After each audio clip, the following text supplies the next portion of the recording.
Moko kuom rawere mawuok e kaunti ma Homa Bay, Kisumu kod Siaya oriwore kanyakla e kadak magem mar sumo paro kanyakla e pith mar gwen. Kotane kod Paul Okech, moko ne gitimo matek mar konyo rawere matieko tiegruok to ok yud tich mapiyo. Mana achiel kuom yore ma gitiyo godo e konyo rawere mondo mi olos pesa giwegi kendo kedo kod dhier. Eka tiegruok no nyakoro Mgajwang gitemo matek ni rawerego puonjore kaka ginyalo loso ute gwen, loso chiemb gwen, chiwo chanjo ne gwen kod kaka gwen go nyalo toko piyo ma onge midhiero.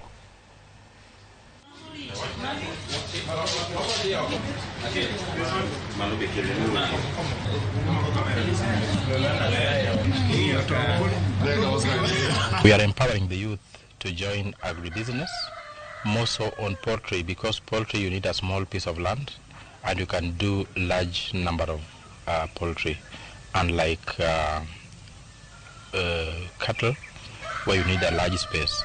So we are targeting the youth with the and we empower them on poultry agribusiness and poultry agri-nutrition. Tulikuwa na kuku, lakini sasa hii tumeshapata education ya kutosha, tunaendelea sasa kupanua knowledge yetu ya kufuga kuku. I want to urge youth there that are taking this farming like a punishment or whatever, that in this farming, if we take it serious, most of the poultry, we can get a lot of income and we can also grow. Tumefunzwa jinsi ya kuunda malisho ya kuku, ambayo tunajua gharama ya ufugaji imekuwa, gharama ya uzalishaji imekuwa ngumu sana, lakini ukiweza kuunda malisho yako utaweza kufanya vyema na kunufaika katika biashara yako.